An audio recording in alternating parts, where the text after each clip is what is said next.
Israel का rocket से rocket का बदला।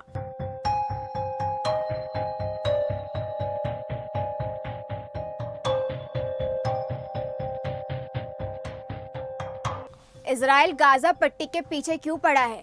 Israel is at war. We didn't want this war. It was forced upon us in the most brutal and savage way. But though Israel didn't start this war, Israel will finish it.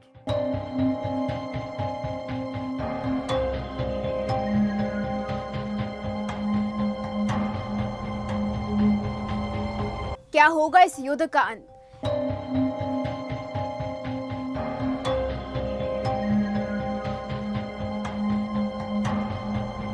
Israel और Hamas का युद्ध का आज 12वां दिन है। अब तक Hamas में 2400 से ज्यादा लोग मारे जा चुके हैं और वही 9000 लोग घायल हैं और इनमें मृतकों की संख्या 700 के करीब है, जिसमें कि बच्चे और महिलाएं मौजूद हैं।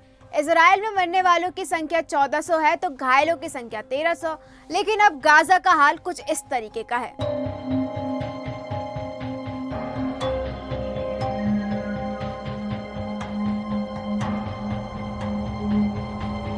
गाजा में बिजली नहीं है, उसका इकलौता पावर स्टेशन फेल हो चुका है। इजराइल ने गाजा को पूरी तरीके से घेर लिया है। उनके डिफेंस मिनिस्टर ने कहा है कि ना तो वहां पानी पहुंचेगा और ना ही खाना। आखिर में हमास के टेररिस्ट को सरेंडर करना ही पड़ेगा। अभी तक का मैं आपको लेटेस्ट अपडेट शेयर कर देती हूँ। हमास के कब्जे में 199 इजरायली हैं। वहीं गाजा के अस्पतालों को हर 1 मिनट में एक मरीज मिल रहा है। तबाही का मंजर जो है आपके रोंगटे खड़े करने वाला है। इस वीडियो में मैं ना तो आपको इजराइल का साथ देने के लिए कहने वाली हूँ और ना ही हमास को सही ठहराने वाली। इस वीडियो में आपको बहुत ही जरूरी इन्फॉर्मेशन मिलने वाली है जिसे आपका जानना बहुत जरूरी है। इस वीडियो के एंड तक मेरे यानी दुर्गा शर्मा के साथ बने रहें। बीते रोज इजराइल ने गाजा पट्टी के उत्तरी हिस्से को पूरी तरीके से खाली करने का आदेश दिया था। पीएम बेंजामिन नेतन्याहू ने लोगों को गाजा पट्टी खाली करने के साथ ही अपने बयान में ये तक कहा था कि हमास से इस तरीके से बदला लिया जाएगा कि उनकी पीढ़ियां दर पीढ़ियां इसे याद रखेगी। यहाँ एक बड़ा सवाल ये है कि आखिर इजराइल उत्तरी गाजा को खाली करने के लिए क्यों कह रहा है? तो इसके पीछे सबसे बड़ी वजह है वहां पर हमास के आतंकियों का ठिकाना। हमास के आतंकियों के पास बम बनाने की कोई नई तकनीक नहीं है और ना ही नए औजार, लेकिन हमास ने अपने ठिकानों को बहुत ही समझदारी और दिमाग से बसाया है। हमास ने पूरे उत्तरी गाजा में अपना ठिकाना बनाया जिसमें कि स्कूल, हॉस्पिटल और दुकान जैसी तमाम जरूरतमंद जगह है।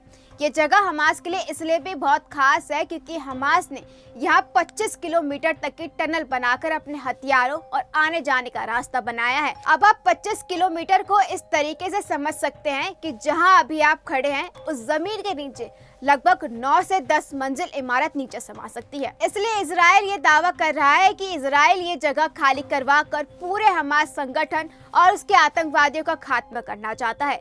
अब बात करें लोगों की कि आखिर उत्तरी गाजा के लोगों को ये जगह खाली क्यों करनी पड़ रही है, क्योंकि उत्तरी गाजा ही सबसे ज्यादा रिहायशी इलाका है और यहाँ हमास के आतंकी पूरी तरीके से सेफ है, क्योंकि यहाँ पर न सिर्फ आतंकी बड़ी संख्या में है बल्कि आम लोग भी रहते हैं।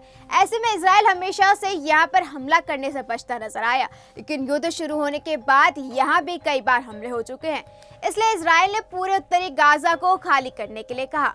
हालांकि बीते दिन शनिवार को इजराइल ने यह दावा भी किया कि इजरायली सेना ने हवाई हमले में हमास के हवाई विंग के प्रमुख मुराद अब्बू मुराद को मार गिराया है। लेकिन इजरायली सेना के लिए ये बहुत ही मुश्किलों भरा युद्ध होने वाला है, क्योंकि हमास ने उत्तरी गाजा में अपने ठिकाने या सुरंग नहीं बसाए बल्कि पूरे उत्तरी गाजा को सुरंग के जाल में बांध रखा है।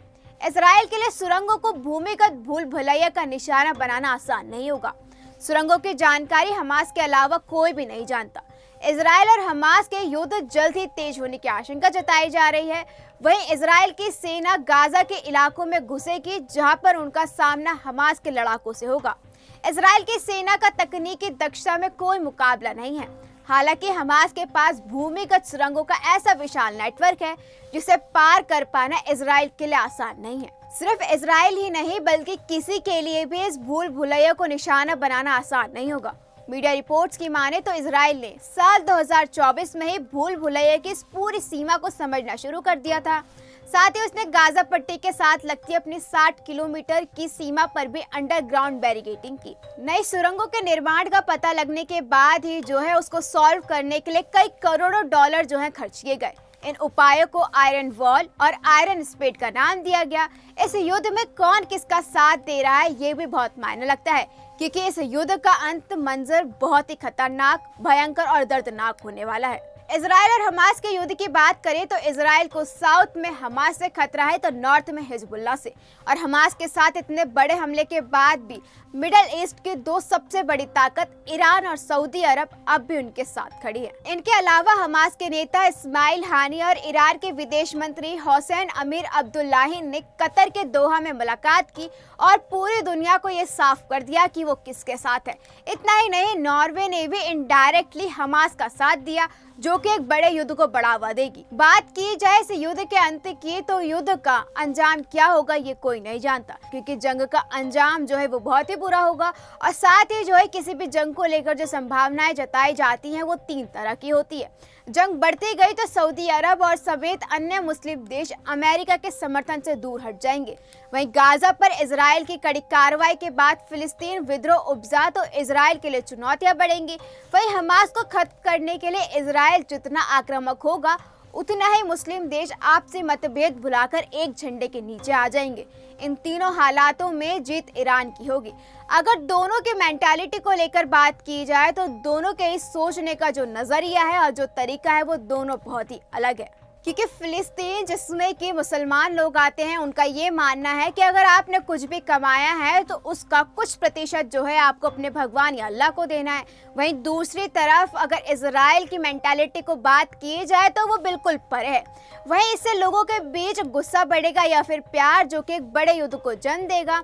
इसे कुछ इस तरीके से समझिए, दोनों ही देशों की मेंटालिटी इतनी अलग होने की वजह से ही दोनों जो है कभी साथ भी नहीं रह सकते। यही वजह है कि लगातार दोनों ही जो है अपने अलग अलग देश की मांग करते आ रहे हैं।